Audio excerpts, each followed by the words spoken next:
bidang ekonomi ada dua orang putra Indonesia yang punya critical thinking saat ini, yaitu Bapak Rizal Ramli dan Bapak Faisal Basri, yang berani mengungkapkan perbedaan muscle knowledge-nya pada pejabat negara di bidang lain seperti mineral, pertambangan, perikanan, kelautan, pertahanan, teknologi, national security, dan banyak lagi. Seakan-akan tidak ada orang yang berani memberi saran, nggak ada yang bunyi. Memberi kritik dipahami oleh fans penguasa adalah hanya oleh mereka yang sakit hati. Pengkritik adalah orang yang iri, orang yang dengki, orang yang pengen jabatan. Padahal dalam demokrasi, perbedaan pendapat itu dapat menjadikan sebuah bangsa ini alert atau waspada, dan ini harus terus dibangun budaya beda pendapat yang sehat. Contoh dalam urusan coronavirus. Jauh-jauh hari saya tidak setuju dengan lockdown negara, tapi setuju dengan lockdown kota dengan argumen pendekatan keamanan atau national threat. Dianggap lebay memahami corona yang bagi pejabat saat ini hanya masalah kesehatan, sementara saya melihatnya sebagai ancaman negara. Lalu ketika memposting harga $1.15 ribuan, di mana tujuannya mau mengingatkan ada kesalahan bernegara sehingga kita kena hit, dianggap tidak sensitif karena dolar itu menguat, itu masalah global.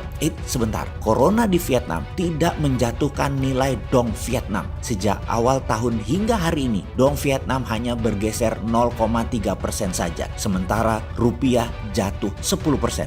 Heran, mau bilang Vietnam itu konconya Amerika? Kalau saya jawab iya, nanti dibilang bosman ini antek Amerika, anti Cina. Beda dengan pejabat sekarang yang pro Cina, anti Amerika. Buset, dah jauh banget lu menganalisanya. Kita lanjut. Vietnam itu keren ya. Memang keren negara pemenang perang itu. Kita tahu Amerika plus Inggris, Anglo-American adalah negara pemenang perang dunia kedua. Dan ada negara kecil juga pemenang perang lainnya lawan Amerika lagi, yaitu Vietnam. Attitude-nya keren, mental bangsanya keren, cara menyelesaikan masalah corona keren.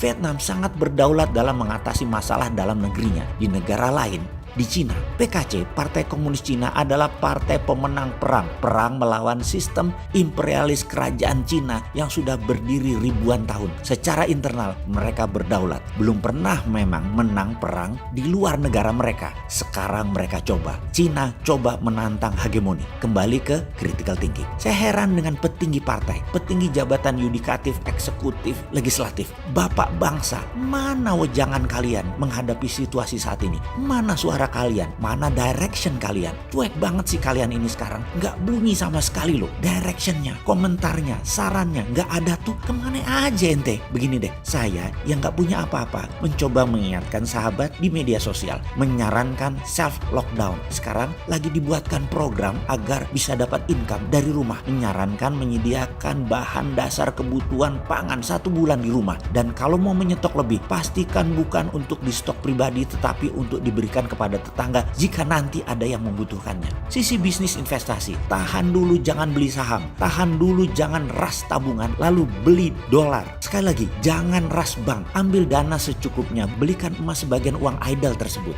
Jangan bergerak jika tidak perlu, tidak buka bisnis baru, tidak belanja hal yang terlihat murah namun tidak liquid, misalnya beli tanah di pinggir kota. Cash is king sejak bulan lalu kita dengungkan. Jaga kesehatan, lakukan bisnis dari rumah, bangun kekuatan ekonomi dari rumah. Sekarang kita mau tanya sekali lagi, mana suara para pemimpin struktural, pemimpin politik terhadap masyarakat? Mana sumbangan apa kek? Juga kalian para 9 naga dan pengusaha yang setelah lama menjadikan rakyat sebagai pasar. Inilah waktu kalian untuk giving back. Ditunggu loh kontribusinya. Kemana kalian semua itu? Apa jangan-jangan gak ngerti kenapa dolar 15.500? Mengapa ada corona? Mengapa harga minyak $22?